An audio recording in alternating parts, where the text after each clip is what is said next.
My name is David Harrington, and I engineer safety systems on offshore oil platforms. Not the kind of work where you get second chances. One mistake, and an entire rig goes up in flames with everyone on it. I've spent 15 years making sure that doesn't happen, working my way up from a roughneck to senior systems engineer. My mind is trained to identify problems before they become catastrophes, to think 3 steps ahead, and to never, ever panic when things go sideways. My wife, Laura, never really understood what I did. Something with pipes and pressure valves, she'd tell her friends, with a dismissive wave, as if I fixed toilets for a living. Laura was an art dealer, specializing in emerging avant-garde artists. She runs a small but prestigious gallery in the arts district downtown. We met at a charity function 7 years ago. I was there because my company sponsored it. She was there because it was the right crowd to be seen with.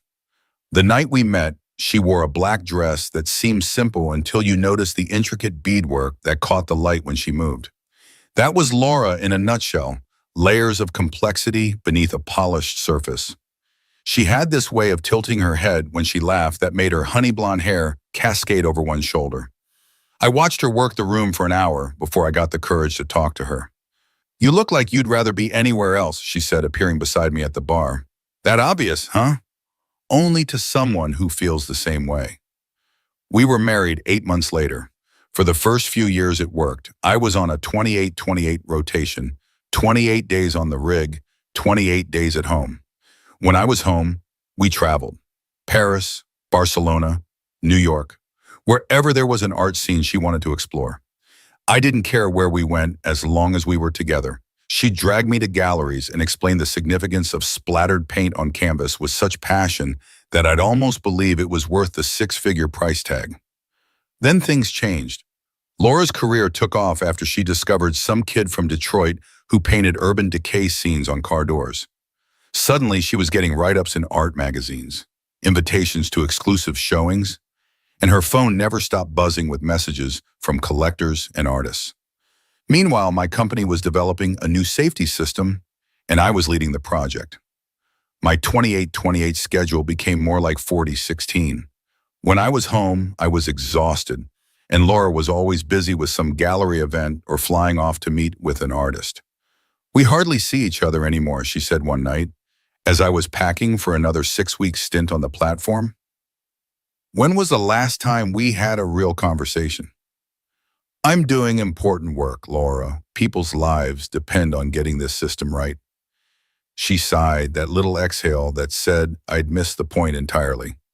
"Your work is always more important than us." "That's not fair.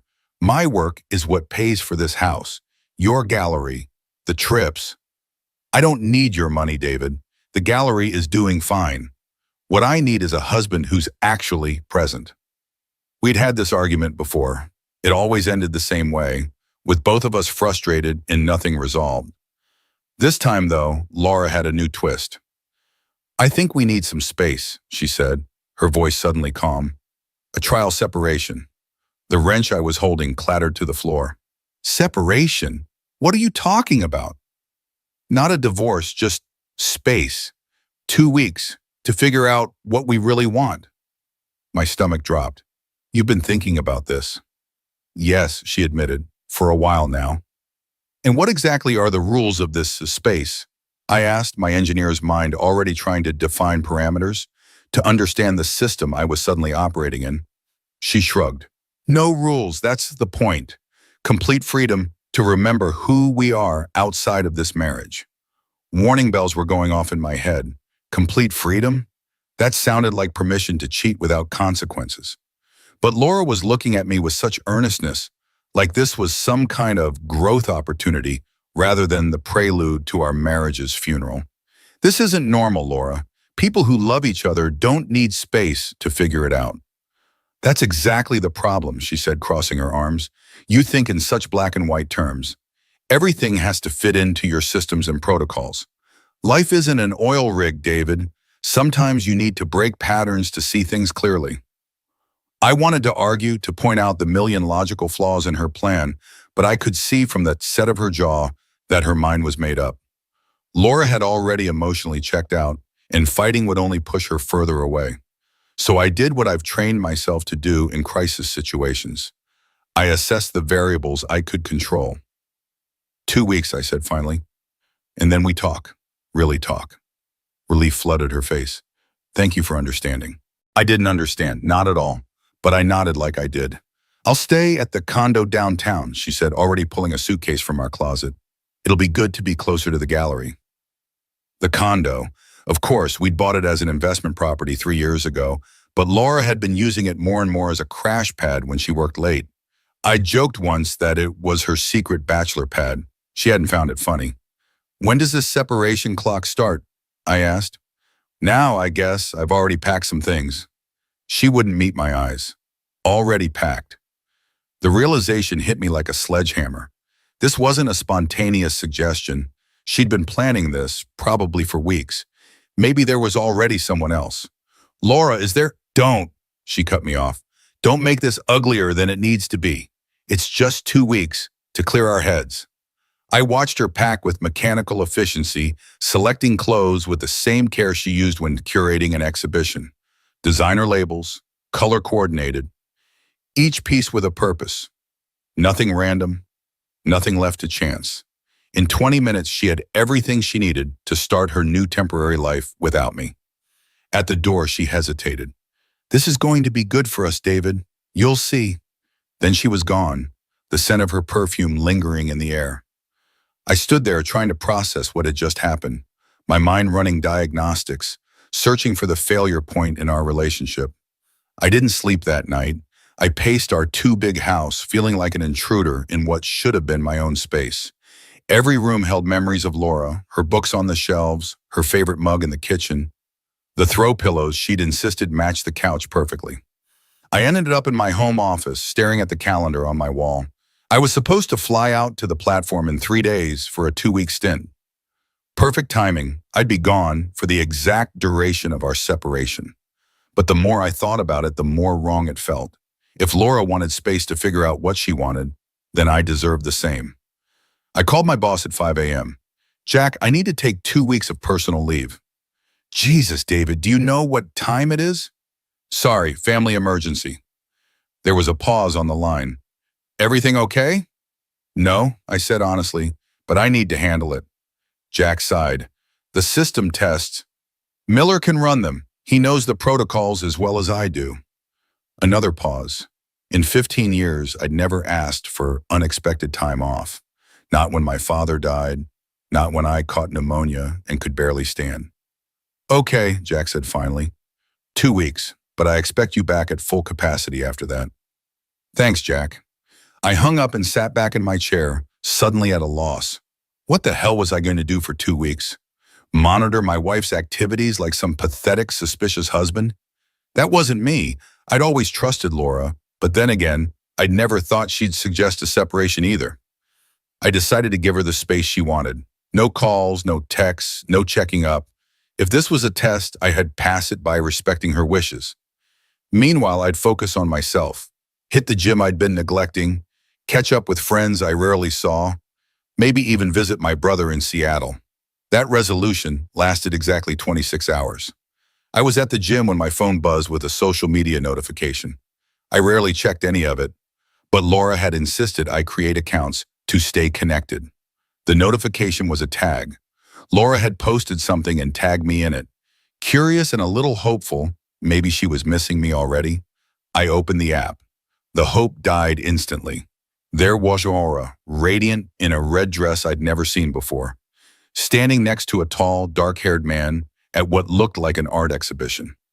His arm was around her waist, fingers splayed possessively on her hip. They were both laughing at something off camera, caught in a moment of shared joy. The caption read, "Opening night success with the brilliant Marcus Reed. Art truly does imitate life's most passionate moments. #new beginnings, #creative connection. Marcus Reed." The name hit me like a physical blow.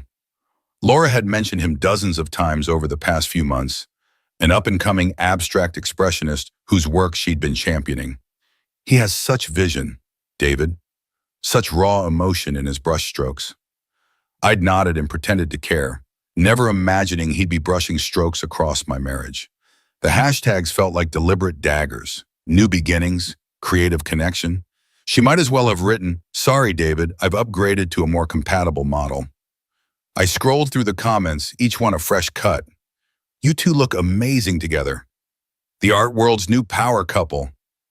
"Marcus's best work yet, and the perfect curator to showcase it." "Meant to be." And Laura's responses, full of heart emojis and gratitude, not a single mention that she was married, that this separation was supposedly about finding ourselves, not finding someone else. Day 2, it had taken her just 2 days to publicly flaunt whatever was happening with Marcus Reed. I closed the app and sat on the weight bench, my workout forgotten. The gym faded around me as my mind shifted into the same analytical mode I used when facing a potential catastrophe on the rig. Assess the situation, identify variables, determine the optimal response. Fact: Laura had suggested a separation with no rules. Fact: within 48 hours, she was publicly displaying a relationship with another man. Fact: she had tagged me deliberately, ensuring I would see it. Conclusion: this wasn't about saving our marriage. This was about Laura transitioning to her next relationship while keeping me as a safety net. The pain was sharp and immediate, but beneath it was something unexpected. Clarity. For years, I'd been accommodating Laura's world, trying to fit myself into spaces that were never designed for someone like me. I'd nodded at incomprehensible art, made small talk with people who looked through me, apologized for my work schedule while she built her career on my financial foundation. The more I thought about it, the more pieces fell into place. The increasing time at the condo, the constant texts she had hid from me, the sudden interest in abstract expressionism when she'd previously dismissed it as overdone. I left the gym without finishing my workout and drove home, my mind racing with questions and calculations. When I walked through the front door, the house felt different. Not empty, but clarified, as if Laura's deception had been fogging my vision, and now I could see everything sharply.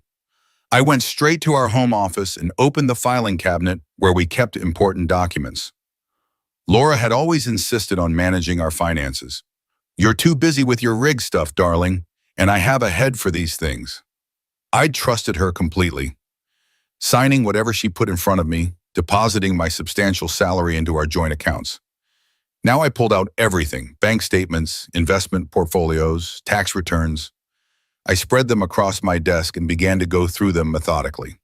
3 hours later, I sat back, stunned. What I found was a carefully constructed scheme. Laura had been using our accounts to fund her gallery in ways that went far beyond normal business operations. There were questionable transfers, suspicious patterns, and most alarmingly, documents with my signature that I had no memory of signing. The gallery wasn't just her passion project. It was the center of what looked like financial fraud, with me as the unwitting accomplice. The engineer in me appreciated the elegance of her system. The husband in me was devastated by the betrayal. But overriding both was a cold, calculating anger that focused my thoughts with laser precision. Laura had started a game she thought she controlled. She'd set the rules, chosen the playing field, and expected me to fumble along, reacting exactly as she predicted. Hurt, confused, eventually begging her to reconsider, to come back to poor, boring, predictable David. But she'd made a critical miscalculation. She'd assumed I would play defense, when my whole career had trained me to identify system vulnerabilities and neutralize them before they could cause damage. If Laura wanted to end our marriage, fine, but she wouldn't use me as her safety net while she test drove a new model. And she certainly wouldn't leave me holding the bag for her financial manipulations. I pulled out my phone and called a number I'd never thought I'd need. "Stanley Weiss's office," a crisp voice answered. "This is David Harrington. I need to speak with Mr. Weiss as soon as possible." "Mr. Weiss is very busy. Can I ask what this is regarding?" "Tell him it's about Laura Harrington's gallery and potential tax irregularities. I'm her husband, and I've found some concerning documentation." There was a pause. "Hold, please." 30 seconds later, Stanley Weiss, one of the top divorce attorneys in the city, was on the line. "Mr. Harrington, I understand you have concerns about your wife's business practices?" Yes, and I need protection, both legally and financially. How soon can we meet?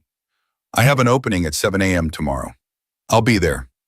I hung up and immediately made another call, this time to a forensic accountant whose firm specialized in art market transactions. They couldn't see me until the following afternoon, but that was fine. I had time. 2 weeks to be exact. That night I slept better than I had in months. There's a strange peace that comes with clarity, even when that clarity reveals ugly truths. I no longer had to wonder what was wrong with our marriage or how to fix it. The problem wasn't fixable because it wasn't a communication issue or growing apart. It was that I'd married someone who saw me as a utility, not a partner. The next morning, I met with Stanley Weiss in his corner office overlooking the city. He was a small man with sharp eyes that missed nothing, dressed in a suit that probably cost more than my monthly mortgage payment. So, he said after I'd signed his retainer agreement, "Tell me everything." And I did. I laid out the evidence I'd gathered, the patterns I'd noticed, the timeline of Laura's behavior. I showed him bank statements, tax documents, gallery records I'd accessed through our home network. Weiss listened without interruption, occasionally making notes. When I finished, he removed his glasses and polished them thoughtfully. "Mr. Harrington, what exactly is your goal here?" "I want out," I said simply. "Clean break, fair division of legitimate assets. But I won't be implicated in whatever she's been doing with the gallery finances. And if getting out clean means losing a significant portion of your marital assets?" I didn't hesitate. "I earn enough to start over. Peace of mind is worth more than money." Weiss nodded approvingly. "Good answer. Now, based on what you've shown me, we have several options." He outlined a strategy that was both aggressive and elegant. We would document everything, quietly move my personal earnings to secured accounts she couldn't access, and prepare divorce filings that included evidence of her financial improprieties. Not to expose her publicly, but to ensure she wouldn't fight the divorce terms. "The key," Weiss explained, "is leverage. We won't threaten to report her activities, but she'll understand that fighting you would be unwise." "What about the art purchases made in my name?" "That's where it gets complicated. You'll need to disassociate yourself from those transactions, which might mean some financial loss. But the alternative could be liability for tax fraud." I nodded. "Do what you need to do." "One more thing," Weiss said, leaning forward. "No contact with your wife until we have everything in place. No arguments, no confrontations, no emotional outbursts. Can you manage that?" "Absolutely," I assured him. "I've spent my career preventing explosions, not causing them." As I left Weiss's office, my phone buzzed with another notification. Laura had posted again, this time a close-up of her and Marcus, champagne glasses clinking. "When inspiration meets passion, magic happens." #Midnight Muse, #the artist and his muse. The rage that surged through me was so intense I had to stop walking and lean against a wall. She wasn't even trying to be subtle anymore. This wasn't just moving on. This was deliberately rubbing salt in the wound. I wanted to call her, to demand answers, to ask how she could throw away 7 years like they meant nothing. Instead, I took a deep breath and channeled that rage into focus. I opened my phone and took screenshots of every post, every comment, every public interaction between Laura and Marcus I could find. Documentation was going to be key. The next 10 days were a blur of meetings with financial experts, documentation gathering, and strategic planning. I stayed at a hotel under a different name, Paying Cash. I went completely dark on social media after first downloading everything Laura had posted. More photos with Marcus, gallery events, champagne toasts, all tagged with increasingly blatant hints about their relationship. Meanwhile, Weiss and his team were building a case that was both airtight and devastating. The forensic accountant uncovered a pattern of financial manipulation going back nearly 3 years, coinciding almost exactly with when Laura's gallery started representing Marcus Reed. What emerged was a sophisticated scheme. Laura and Marcus weren't just having an affair, they were partners in an elaborate fraud. The gallery was laundering money through inflated art sales, fake purchases, and offshore accounts. And I had unknowingly provided both the financial backing and the respectable front they needed. But there was one detail that hit me harder than anything else. 3 months ago, Laura had begun the process of transferring ownership of our house, into a trust that would have effectively removed it from our marital assets. The paperwork had my signature on it, but I had never seen it, much less signed it. She had forged my name, planning to strip me of my home while I was working offshore. When I saw that document, something inside me changed. This wasn't just betrayal, this was calculated predation. She hadn't just fallen for someone else. She had been systematically preparing to clean me out. On day 7 of our separation, I received a text from Laura. "How are you? Haven't heard from you." The casual tone after everything she'd been broadcasting publicly made my blood boil. I showed the message to Weiss, who advised me to maintain radio silence. "She's testing the waters," he said, "seeing if you're still in the safety net position." I didn't respond, but I did ask Weiss to expedite our timeline. I wanted everything in place before the 2 weeks were up. Through our investigation, we discovered something that changed everything. Laura and Marcus weren't working alone. The mastermind behind their operation was someone known only as T in their communications, a shadowy figure who provided the financial expertise and connections that made their scheme possible. T turned out to be Tessa Blackwood, heir to a banking fortune with rumored ties to various financial scandals across Europe and Asia. She had been using Laura's gallery and Marcus's art as vehicles for moving money through the system, taking a substantial cut in the process. By day 12 of our separation, 2 days before we were supposed to reunite and talk about our future, I was ready. That morning, Laura texted me for the first time since she'd left. "Looking forward to our talk on Friday. Been doing a lot of thinking. Hope you have too." I didn't respond. Instead, I gave Weiss the green light.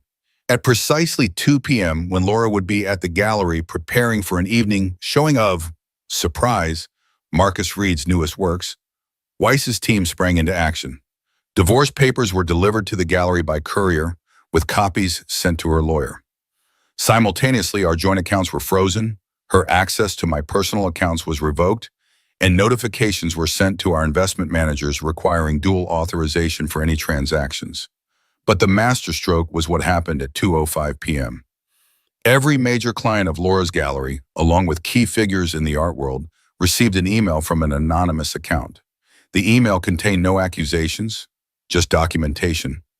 Side-by-side comparisons of what certain artworks had been purchased for versus what they were being sold for, discrepancies in provenance documentation, and a particularly damning trail of cash purchases and offshore transfers.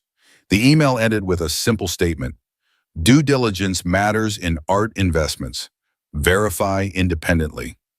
At 2:17 p.m., my phone exploded with the notifications. Laura was calling, texting, emailing, a barrage of increasingly frantic messages. "What the hell are you doing? Call me right now. You don't understand what you've done. David, please, we need to talk." I didn't respond to any of them. Instead, I sat in Weiss's office, watching the plan unfold on his multiple computer screens. Laura's social media accounts, which had been so active documenting her creative connection with Marcus, went suddenly silent. The gallery's website briefly went down, then reappeared with a notice about temporary closure for inventory assessment. At 4:38 p.m., Laura showed up at Weiss's office, eyes wild, demanding to see me. The receptionist, following our protocol, informed her that I was unavailable and that all communications should go through respective counsel. "Tell him I know what he did," Laura hissed, loud enough for us to hear through the closed-circuit video. "Tell him he's making a terrible mistake." After she left, Weiss turned to me. "Are you sure you want to continue with this approach?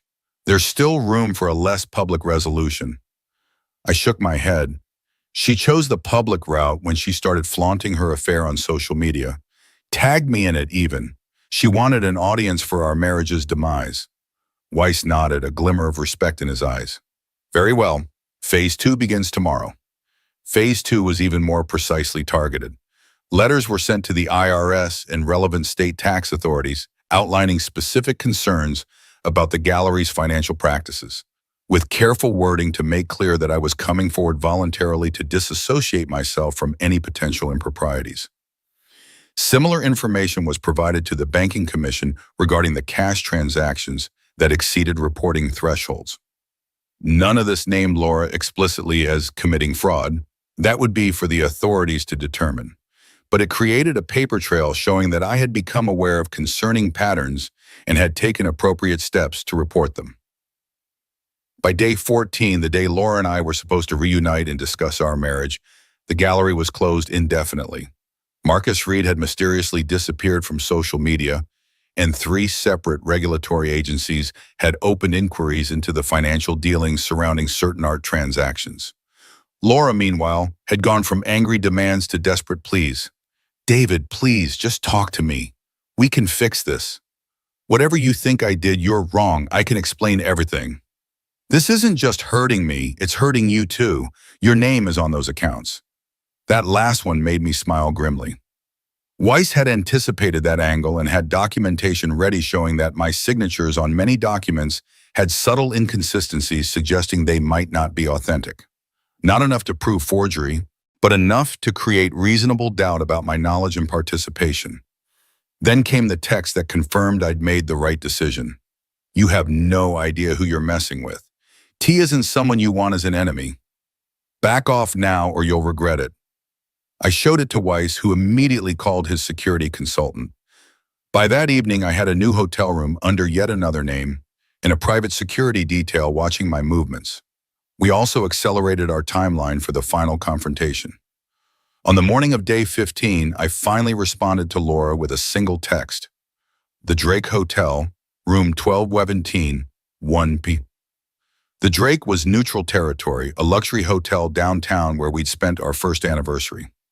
Room 1217 was a suite Weiss had arranged, with security cameras, with Laura's knowledge and consent required by law, and a panic button if things got out of hand. Weiss himself would be in the adjacent room, monitoring. At precisely 1 p.m., there was a knock on the suite door. I opened it to find Laura, almost unrecognizable from the confident woman who had walked out 2 weeks earlier. Her hair was pulled back severely, her face pale and drawn, her designer outfit replaced by a simple black dress that looked like funeral attire. "David," she said, her voice breaking, "thank you for seeing me." I stepped aside to let her in, but didn't offer any greeting. The suite was impersonal, all traces of my temporary residence there removed. Just a sitting area with 2 chairs facing each other, a small table between them with a folder and a bottle of water. Laura stood awkwardly in the center of the room, clearly thrown by my silence and the formal setup. "Should I sit?" she finally asked. I gestured to one of the chairs and took the other. Laura perched on the edge of her seat, hands clasped tightly in her lap. "David, I don't know what you think you know, but this has gone too far. You're destroying everything we built." "We?" I raised an eyebrow. I wasn't aware we were building a financial scheme disguised as an art gallery. She flinched. "That's not what it is. The art world operates differently than what you're used to. There are conventions, practices that might seem unusual from the outside." "Save it," I cut her off. "I've spent the last 2 weeks with forensic accountants who specialize in art market transactions. The conventions you're talking about are the difference between creative tax avoidance and criminal tax evasion. You crossed that line about 3 years ago." Laura's face hardened. "So that's your game? Threaten me with tax problems unless I give you what you want in the divorce? That's low, David, even for someone as rigid as you." I almost laughed. "You still don't get it. This isn't a negotiation. The divorce terms are already set." I slid the folder across the table to her. "Everything's laid out there. You keep your gallery, what's left of it. You keep the condo. I keep the house and my personal accounts. We split the legitimate joint investments, 50-50. Clean break." She didn't touch the folder. "And if I don't agree, then things get very public and very legal." The documentation has already been provided to the relevant authorities. Right now, it's positioned as me coming forward after discovering irregularities. If you fight this, the narrative changes to you attempting to frame me for your financial crimes. Laura's face went from pale to ashen. "You wouldn't. 2 weeks ago, I would have agreed with you. I would have done anything to save our marriage. But then you decided to test it by flaunting your affair with Marcus Reed for the world to see. You tagged me in those posts, Laura. You wanted me to know. You wanted me to hurt." "It wasn't like that," she protested, but her eyes couldn't meet mine. "No? What was it like then? Explain it to me. Explain how suggesting a separation with no rules and then immediately going public with another man was supposed to help our marriage. Laura's composure cracked. You were never there, always on that damn rig or thinking about the rig when you were home. Do you know what it's like to be married to someone who's physically present but mentally gone? Marcus actually sees me, appreciates my mind, my vision, appreciates your ability to launder his inflated art sales, you mean? She stood up abruptly. This isn't about the money. What we have is real. Had, I corrected. Past tense. The gallery's finished, Laura. Even if you avoid criminal charges, your reputation in the art world is shot. No serious collector will touch anything connected to you now. Because of you, she spat. You did this. I remained seated, calm. No, you did this. I just exposed it. There's a difference. Yes, do. Laura paced the room, running her hands through her hair. You don't understand what you've done.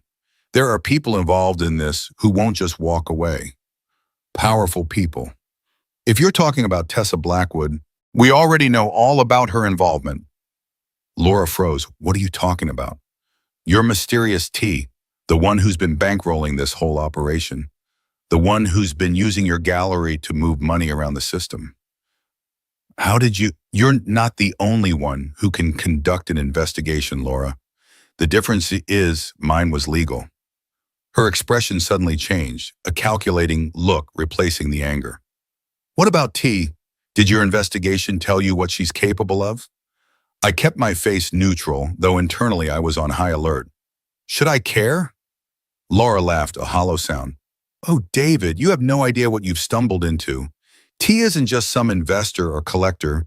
T makes things disappear. People disappear. Are you threatening me, Laura? I'm warning you, because despite everything, I don't want to see you hurt. Just sign these, Ushbone. She pulled a set of papers from her purse and placed them on the table. Counter proposal. You walk away from everything, the house, the accounts, all of it. In exchange, you get to live your life without looking over your shoulder. I didn't even glance at the papers. No. David, please. You don't understand. I understand perfectly. You're trying to scare me because you're out of options. But here's what you don't get, Laura. I've spent my career calculating risk factors for catastrophic events. I know when a threat is real versus when it's a bluff. This isn't a bluff. Then I guess I'll have to take my chances. I stood up. We're done here. You have 24 hours to sign the original agreement or the full documentation goes public. Not just to the authorities, but to every news outlet covering the art world. Laura stared at me, her face a mixture of disbelief and fear. You'd risk your life for what? Pride. Not pride, principle. And if this mysterious T is as dangerous as you say, maybe you should be more worried about yourself. After all, you're the one who failed. As she gathered her things to leave, Laura paused at the door. You know what the sad part is? I really did love you once. No, Laura, you loved what I provided. Stability, money, legitimacy. You never loved me. After she left, Weiss came in from the adjacent room. Well, he said, that was illuminating, especially the part about this T person. You think it's real? I think we need to take it seriously. I'm calling in some additional security measures for you, and we'll expedite everything. If she's desperate enough to make threats, she might be desperate enough to try something else. That night, I couldn't sleep. Laura's warning kept replaying in my mind. Was there really someone dangerous behind their operation? Or was it just another manipulation, a last-ditch effort to scare me into backing down? I was still pondering this at 3 a.m. when my phone chimed with a text from an unknown number. Smart move, rejecting her offer. Reed and wife leaving country tonight. Private airfield, bringing documentation. 5 a.m. Come alone or not at all. I immediately called Weiss, who answered groggily but snapped to attention when I read him the message. It's a trap, he said immediately. Don't even think about it. What if it's not? What if Reed is trying to save himself by giving us evidence on this T person? Then he can provide it through proper channels. This has all the hallmarks of an ambush. I knew Weiss was right, but something about the message nagged at me. Wife. The text had said Reed and wife. As far as I knew, Marcus wasn't married. Unless... I need to make a call, I told Weiss. I'll get back to you. I hung up and called the cybersecurity expert who had analyzed the gallery's server. After explaining what I needed, he quickly found what I was looking for. Evidence of a secret ceremony in Bali last year where Marcus and Laura had gotten married, while she was still legally married to me. I called Weiss back with this information. So the text isn't about Laura at all, Weiss concluded. It's about Marcus and Tessa Blackwood. Exactly, which means Laura doesn't know about this message. Someone else is trying to give us information. It's still too risky for you to go alone. I'm calling in a security team. There's no time, but I have another idea. An hour later, I was parked a safe distance from the small private airfield mentioned in the text, watching through high-powered binoculars. I wasn't alone. Weiss had insisted on coming personally, along with his head of security, a former Special Forces operator named Reeves. We had also anonymously tipped off local law enforcement about potential suspicious activity at the airfield. At 4:45 a.m., a black SUV pulled up to a small private jet that was being prepped for departure.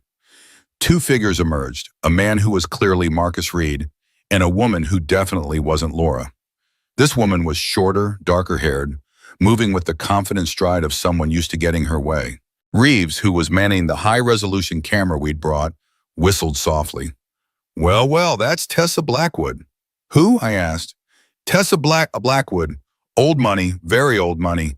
Her family has banking interests across Europe and Asia, been rumored for years to be involved in less than legal financial activities, but no one's ever been able to make anything stick.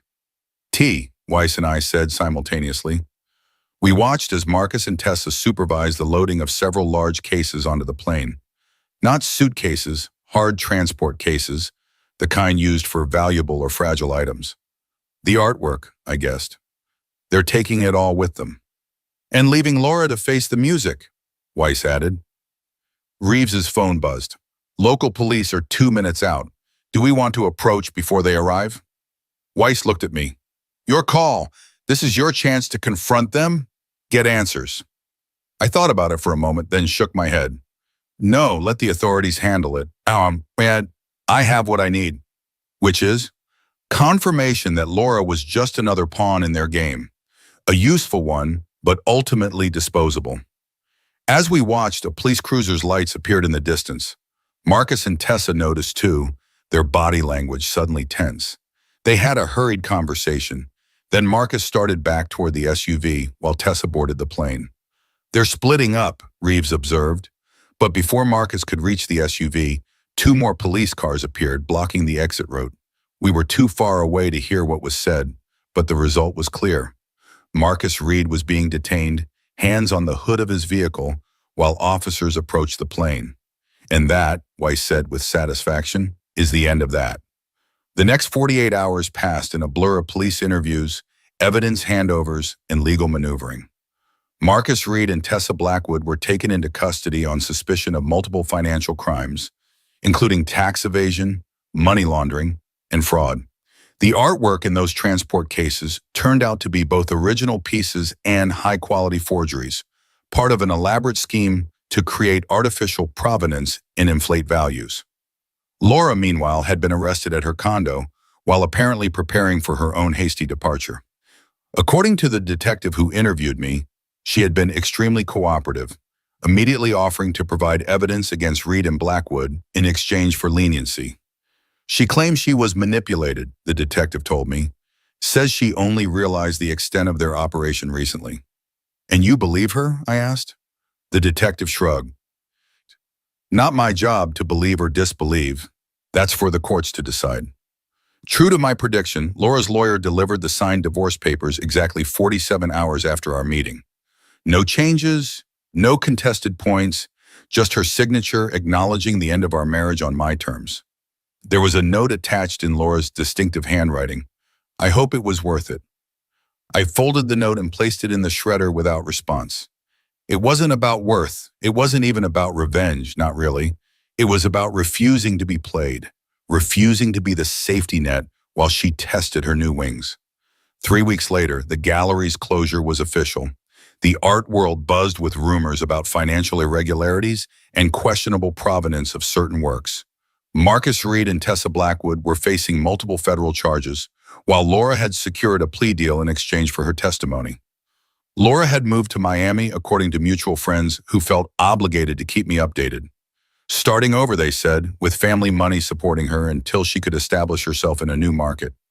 No mention of whether she would try the gallery business again, or if she had learned her lesson about mixing business with romance.